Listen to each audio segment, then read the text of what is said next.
Hello guys, and welcome to another day with Zamalata. In today's video I have a 2007 Sprinter van. It is a customer's van and it came in with many problems, but the problem that we are looking at right now, it's a P0299 type of issue. Let me show you what's going on. So guys, in this video I want to explain to you why this van is taken apart like this, what comes next for this van. So enjoy it guys, and if you want to support this channel, feel free by donating some money to my Cash App, and you could also scan the QR code right on your screen guys. Thank you for watching. Enjoy. So normally when a P0299 problem happens, usually it's this seal right here that fails. As you can see, that is a brand new one, but I've got it taken apart again because I'm working on this other thing. That is the old type of seal right here. It's as you can see, like when you're looking at it, it is not busted, but if I pull it out and I look here like that, okay, you can tell it's busted. This is why it's always a good idea to pull the pipe off. Don't just try to guess if it's ripped or not. It's easy enough to do that. But guys, this fixed part of the problem. As a matter of fact, the intake runners on one side of the intake was showing that it was stuck. It was not working. When I replaced that and this other hose, let me show you. And when I replaced this other hose right here, so it solved that issue. But the P0299 code still remains, guys. And the problem is with this system here, guys. It is super challenging right now to try to find out exactly the source of the leak. But when you look at the side of this EGR cooler, you can see there's a buildup of carbon. There's a seal where it seals up and stuff. And this is not a huge amount of carbon, but this is definitely something to take note of. You know, if you're seeing some carbon buildup, I mean, it should be kind of clean. You know, there shouldn't be any carbon buildup over there. And there's a lot of carbon towards the back where the intake manifold is. While we're at the top, you can see there's a flexed pipe over there. This is called exhaust collector pipe to cooler, and it goes up and around, and it basically bolts to the side of the cooler. Normally that thing is, you know, it's got either a bad seal on it or on the actual flex portion right there, it just basically breaks. It's pretty brittle, especially from, you know, the age and stuff like that. Let me show you what's going on at the bottom of the engine. So we are now at the bottom of the engine, and over here you could see towards the back, you could see so much carbon back there. And as you could tell, the exhaust manifold is appearing to be leaking as well, especially around this area right here. You can also see that this flex pipe right here, which is the EGR collector pipe to EGR cooler, it is also leaking. So here's an issue why that thing is leaking. First and foremost, the 2007 models did not come with a seal over here, which is kind of weird. And whenever you try to order one from Mercedes, they say there's no seal. I know from doing previous work on these things, you know, let's say like recently I done a 2007. From doing previous work on these vans, I did discover that they do have seals. And that's why it was kind of strange that they told me at the Mercedes that it does not come with a seal. And they twisted their monitor around and they said, hey, take a look at it, there is no seal. I'm like, okay, wasn't gonna argue with them about it. So I went home. And then I went to my 2012 van and I pulled the EGR cooler off. And then I inspected, and my 2010 had the seals. And I'm like, well, what's the issue here? So obviously that proved the point. Also, the 2010 had the seal when I did that job. And then I came to this one and I pulled the EGR cooler and no seal. So apparently in 2007 they were not using the seals, and then they were having some issues, and then they said, you know what, let's just use seals over there. But over here they did use seals, and as you can see, that one had seal. That seal is actually still present in this pipe right here. Now, another thing I want to explain. I will show you the EGR cooler problem where it was actually leaking. That is definitely very, very, very apparent. Now, as far as the exhaust manifold goes, is it really leaking? That is hard to say because, you know, at this point, I'm not about to start up a van with everything, you know, being the way it is. But the seal is not that expensive. And I said, you know what? I already taken so much apart. I just asked the customer, you know, if he wants me to go ahead and actually replace the exhaust manifold seal, because there's not a lot of work to do now since most of the stuff is disassembled. And he said, yeah, definitely replace it, because one thing you don't want to do, you don't want to replace the EGR cooler and all those seals and then discover the exhaust manifold is leaking on this side. And you could see it's got leaks everywhere. I mean, all this is, you know, with carbon. That's with carbon. There's carbon kind of like all around here. But anyways, guys, you might be wondering, is it difficult or not to remove the EGR cooler? Well, the EGR cooler itself, it's not difficult to remove.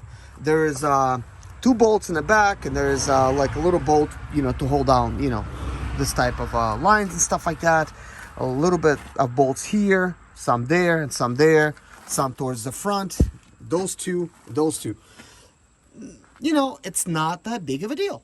But guess what? It is a big of a deal when you have everything installed. There is this fan has a shroud, and it sits right up against it over here. So in front over here, there's a bolt where you gotta remove, which bolts over there. There is nothing you could install, like literally, like there's no room over there, there's no room over here. Like, oh, you could kind of make it work right here, but whenever you try to remove that pipe right there, as you can see, there's a subframe and everything. It's going to be very challenging to try to remove those 2 bolts at the bottom. You know, you could possibly do it by stretching your arm out, maybe using some extensions.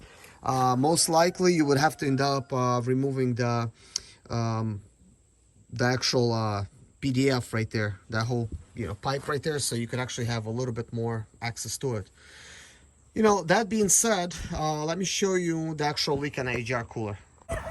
So here's the EGR cooler. It kind of sits like this, where you could see the EGR. And then when you're trying to inspect it, this was, you know, the exhaust that you could see. You could lay it down over here, and you could see kind of like where it mounts. There's a bolt here, there's a bolt there, there's a little one right there. There's a bolt there, another one right there, another one right there, another one right there, and another one right here. And then, of course, you're gonna have 2 bolts right here, and then 2 more on that side.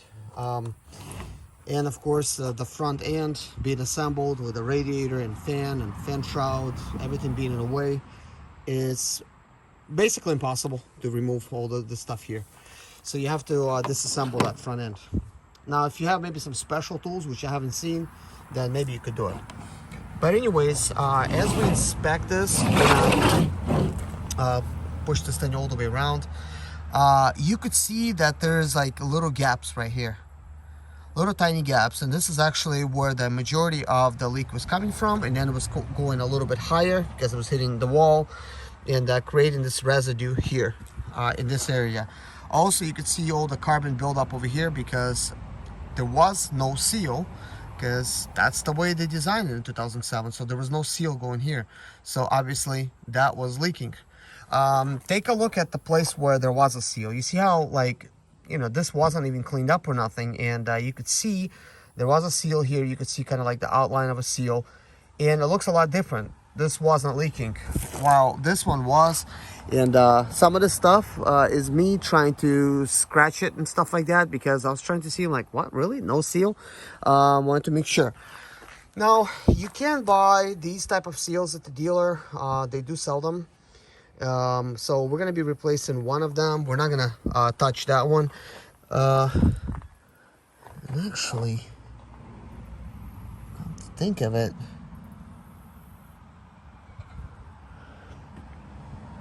this seal actually looks really bad too. I should have ordered this one as well. It's kind of hard to tell in this area, but it also appears to have some carbon, but there's also some oil leaks and stuff like that. I think it would be a good idea to replace that seal as well. So I'm gonna have to order that one too. This one definitely have to replace. But that one, I could see there's a slight cracking, especially along here and stuff like that. But whenever one goes, it's a good idea to replace that. But right now, it's not too late. I still got to go to the dealer to pick up this seal. I'm going to have to go ahead and order another one. And then we'll deal with that. But we have another thing that we have to deal with. So with this out of the way, you could see that this is what it takes to actually remove the EGR cooler. I did have to remove the front end. Believe me, I tried seeing if it is possible to try to remove it without disassembling the front end. So if you have a broken fan shroud, then yeah, there's gonna be like a little bit of room. In this situation, the fan shroud is way up against everything, and I wasn't about to break it. So in order to remove the fan shroud, you have to remove the radiator support because everything's closed. You cannot remove it any other way. You could attempt to remove the fan and then try to get the fan shroud, but that's another story right there. You know, I guess if it's easier for you to remove a fan, and these are the way they're bolted, it's kind of challenging to remove sometimes. Those bolts get really stuck. But in this type of situation, I have to disassemble the front end because of what I'm getting ready to tell you next. As I mentioned in previous videos, this van does have an oil cooler seal leak, which is way back there. That's where the oil cooler is located. And to get to the oil cooler, you gotta remove all this right here. And that's a lot of work. So in order for me to actually do that, some of this stuff is gonna have to be removed on this side too. Because that stuff is going to be in my way, because I'm going to have to remove all of this shenanigans right here. But anyways, that job I will focus on in a different video. So as you can see, there's lots of work to be doing over here. So this is why I did not attempt to try to remove this fan, even though it is possible to remove this fan. If I were to remove the fan, the fan shroud would come out, and then you would have some access to the bolt holes. But in this situation, it is not necessary because this is not the only thing that I'm doing. I'm obviously working over here. So as you guys know from you know, previous videos that I've done, trying to get this turbo removed, this is actually a 9.5 hour job to remove the turbo. And you know, you're gonna have to spend some money just to replace the turbo. But not only that, the turbo needs to be removed, you gotta remove the intake manifolds, and then you have to remove both fuel rails, not to mention some of these other pipes here that's going to be in the way, this fuel filter here, then you know, some of the pipes in the back and stuff like that, and then oil cooler itself with the seal. And then everything needs to be assembled perfectly, or it's not going to work right. You could also see that there is hardly any room back there to get to those bolts. Now, Mercedes actually threw me off a little bit because I spoke to one of the techs. He was a shop foreman, and he says, we get the turbo from the bottom. You know, he says, we get this thing on the lift, and we get the turbo from the bottom with some very long extensions and using impacts. And I kind of thought, well, you know, sure, you could get to some bolts, but most of the bolts is towards the top. You really can't get them from the bottom. And I was kind of thinking that maybe there's a special tool that they have, but I didn't question it. I did not ask him. You know, he was so sure of himself that I thought, hey, that's probably how they do it. I'm thinking I need to learn like a new way of doing it, because I thought maybe I'm doing it a little bit the old-fashioned way, I guess. So recently I asked you know, the shop foreman about this type of situations, and no, actually we get the turbo from the top. They just have to try their best to try to, you know, get some of their impacts back there with extensions and little, you know, swivels and stuff like that and whatnot, so they could actually remove some of those bolts. So that makes a little bit more sense, because he said, no, we don't get it from the bottom. So that's how they get it. So apparently there's some misinformation all over the place, and I'm trying to clear this up a little bit. So that being said, whenever the turbo bolts are stuck in the back, because you could feel them, you could get down in there, you could feel the bolts, but if they're really stuck, you can't put a simply like a ratchet on it, try to remove them, because those bolts are kind of like welded on there. So you would kind of have to use an impact. And I do have some right angles. I got some right angle ratchets and stuff like that that could try to remove in this type of a situation. But things are very close over there, to say the least. So it's gonna be a quite difficult job. I'm not gonna try to record how I'm getting all those bolts off, but I will let you know if it is possible or not.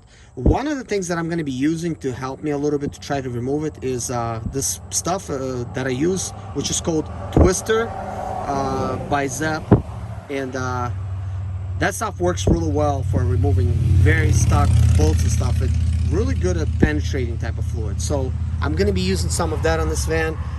I think that I'm gonna have good luck removing this turbo. I just feel like that, because most of the stuff that I was removing in this van, everything removed really good. I didn't have any stuck rusted bolts, so perhaps that stuff is not rusted back there, and I'm gonna have less trouble removing it than I did before. But then again, I want to get back to the actual EGR cooler itself, because this is the video where I'm telling you like what's coming next.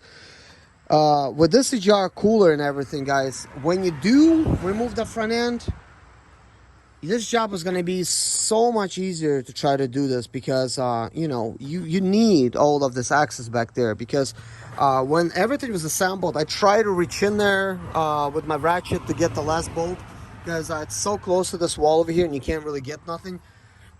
I can do it, guys. I can't reach far enough. I tried to get up on it, and it was very difficult. Same thing goes over here. Like, whenever stuff is assembled, like you could see there's, I gain a whole foot over here of space pretty much with the radius support gun. So I could step way up close, and I could really reach in here, and I could already feel some of those other bolts back there. So that is that. So I'm going to show you now, lastly, the back of the engine, kind of like some of the stuff I'm gonna have to remove. So this is a back of a 2008 engine.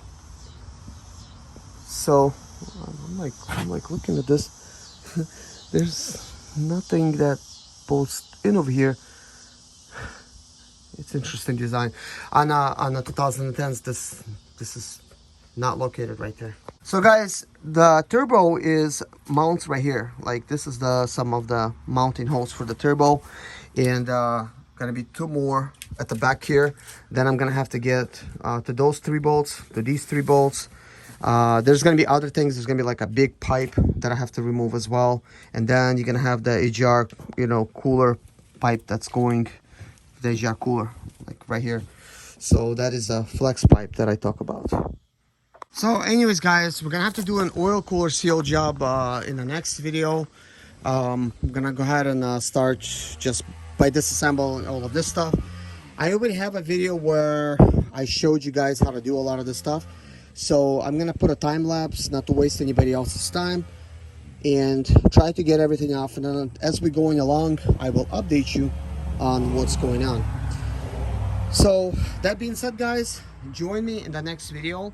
And guys, if you're not a subscriber yet, please subscribe to my channel, because you will be notified when new videos come out.